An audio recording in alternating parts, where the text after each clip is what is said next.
नमस्कार दोस्तों, edu orbit में आप सबका बहुत बहुत स्वागत है। हमारा ना बस एक ही सपना है, पढ़ाई को इतना आसान और इतना मजेदार बना देना कि मुश्किल से मुश्किल टॉपिक भी लगे अरे ये तो कितना सिंपल था। नमस्ते दोस्तों, आज हम एक बहुत ही मजेदार सफर पे निकलने वाले हैं। एक ऐसा सफर जो हमें बताएगा कि हमारे कपड़े आखिर बनते कैसे हैं। तो चलिए रेशे से लेकर कपड़े तक की इस पूरी कहानी को समझते हैं। कभी सोचा है इस बारे में? हम रोज कपड़े पहनते हैं पर यह ख्याल शायद ही आता है ना? लेकिन इसका जवाब अरे बहुत ही मजेदार है। आज हम इसी की तह तक जाएंगे। और देखिए, ये सवाल सिर्फ हमारे मन में नहीं आया, हमारी आज की कहानी के जो हीरो हैं पहेली और बूझो वो भी यही सोच रहे थे। एक कपड़े की दुकान में इतनी वैरायटी देखी, सूती, ऊनी, रेशमी, कि बस हैरान रह गए। और बस यहीं से शुरू हुई उनकी और हमारी जासूसी। तो फिर देर किस बात की, चलिए हम भी जासूस बन जाते हैं और इस राज की परतें खोलते हैं। तैयार हैं सब? अपनी जासूसी वाली टोपी पहन लीजिए। अच्छा, अब किसी भी कपड़े को जरा पास से देखिए। पहली नजर में तो वो बस एक पूरा सपाट टुकड़ा लगता है ना? जैसे कोई कागज की शीट हो। लगता ही नहीं कि ये अलग अलग चीजों से बना होगा। पर क्या सच में ऐसा है?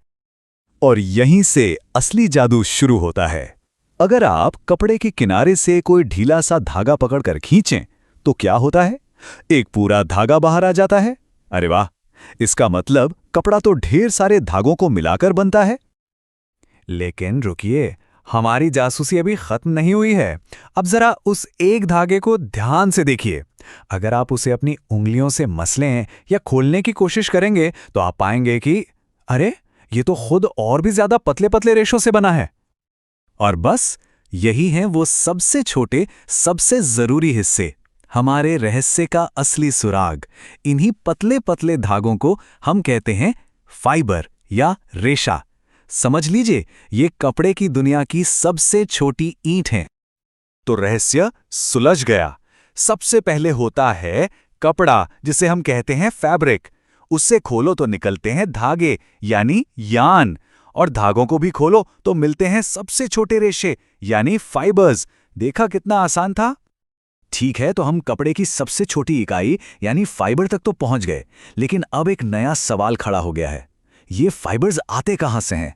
चलिए अब इस पहेली को सुलझाते हैं। तो देखिए, फाइबर्स की दो मेन किस्में होती हैं। सबसे पहले आते हैं वो जो हमें सीधे सीधे कुदरत से मिलते हैं यानी प्राकृतिक रेशे। सोचकर देखिए, हजारों सालों तक इंसान के पास कपड़े बनाने के लिए सिर्फ यही तो थे। अब इन नेचुरल फाइबर्स में भी दो तरह के होते हैं। एक तो वो जो हमें पेड़ पौधों से मिलते हैं, जैसे कि कपास और जूट, और दूसरे वो जो हमें जानवरों से मिलते हैं, जैसे भेड़ से ऊन या रेशम के कीड़े से मिलने वाला रेशम। ये देखिए कितना सुंदर नज़ारा है। बाईं तरफ जो खेत दिख रहा है वो कपास का है। ऐसा लगता है जैसे पूरी जमीन पर बर्फ की चादर बिछी हो। और दाईं ओर ये है जूट का रेशा, जो जूट के पौधे के तने से मिलता है। और फिर आते हैं फाइबर्स की दूसरी किस्म, सिंथेटिक रेशे। ये पूरी तरह से इंसानों के बनाए हुए हैं। मतलब ये किसी पेड़ पौधे या जानवर से नहीं मिलते, बल्कि इन्हें फैक्ट्रियों में केमिकल से तैयार किया जाता है।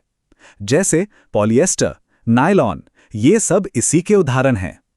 तो अब हम ये तो जान गए कि रेशे कहां से आते हैं, लेकिन अब सवाल ये है कि इन छोटे छोटे मुलायम रेशों को जोड़कर एक मजबूत धागा कैसे बनाया जाता है। चलिए देखते हैं। इस पूरी प्रोसेस को कहते हैं कताई या इंग्लिश में स्पिनिंग। इसमें होता क्या है, बहुत सारे रेशों को, जैसे रुई के ढेर को, एक साथ लेकर खींचा जाता है और साथ साथ घुमाया या कह लीजिए कि मरोड़ा जाता है। और यही जो घुमाने का काम है ना, यही असली जादू है। इस ऐंठन की वजह से सारे छोटे छोटे और नाजुक रेशे एक दूसरे में फंसकर कस जाते हैं और बन जाता है एक लंबा और मजबूत धागा। और कताई की बात हो तो चरखे को कैसे भूल सकते हैं? यह हाथ से चलने वाली एक बहुत ही सिंपल मशीन है जो सदियों से धागा बनाने के काम आ रही है। और हमारे देश में तो महात्मा गांधी जी ने इसे आज़ादी की लड़ाई में आत्मनिर्भरता का एक बहुत बड़ा सिंबल बना दिया था। चलिए, तो अब हमारे पास रेशों से बना मजबूत धागा तैयार है। अब हम अपने सफर के आखिरी पड़ाव पर हैं। अब इस धागे से हम वो कपड़ा बनाएंगे जिसे हम पहन सकते हैं। कपड़ा बनाने का जो सबसे आम तरीका है उसे कहते हैं बुनाई यानी वीविंग। इसमें बहुत सिंपल काम होता है। धागों के 2 सेट लिए जाते हैं, एक को सीधा सीधा लंबाई में लगाया जाता है और दूसरे को आड़ा यानी चौड़ाई में। पहले वाले के ऊपर नीचे से निकाला जाता है, एक जाल जैसा बन जाता है। इसको समझने का सबसे अच्छा तरीका है, सोचिए जैसे हम कागज की 2 अलग अलग रंग की पट्टियों से चटाई बनाते हैं, एक के ऊपर एक के नीचे एक, बस बिल्कुल वैसा ही। फर्क सिर्फ इतना है कि यहाँ कागज की जगह धागे होते हैं और ये काम एक मशीन पर होता है जिसे लूम कहते हैं। अच्छा, कपड़ा बनाने का एक और तरीका भी है जिसे कहते हैं निटिंग। अब ये बुनाई से बिल्कुल अलग है। बुनाई में धागों के 2 सेट थे, है ना? पर निटिंग में सिर्फ एक, जी हाँ, सिर्फ एक ही लंबा धागा इस्तेमाल होता है और उसी से फंदे बना बनाकर पूरा कपड़ा तैयार किया जाता है। याद है कभी किसी फटे हुए स्वेटर या मोजे से एक धागा खींचने पर क्या होता है? वो खींचता चला जाता है और पूरा स्वेटर उधड़ने लगता है। ये इसीलिए होता है क्योंकि वो निटिंग से बना था, सिर्फ एक ही लंबे धागे से। तो चलिए एक बार फटाफट पूरे सफर को याद कर लेते हैं। कपड़ों की शुरुआत होती है रेशों से यानी फाइबर्स से। ये प्राकृतिक भी हो सकते हैं और सिंथेटिक भी। इन रेशों को घुमाकर यानी कताई करके बनता है धागा और फिर धागों को बुनकर या निटिंग करके बन जाता है हमारा कपड़ा। सिंपल। तो अब आपके लिए एक आखिरी सवाल। सोचिए, आपका वो सबसे प्यारा, सबसे आरामदायक स्वेटर जो शायद एक ही लंबे धागे को लूप करके बनाया गया है, तो बताइए उसे बनाने में बुनाई का इस्तेमाल हुआ है या निटिंग का? मुझे लगता है अब इसका जवाब सबको पता है।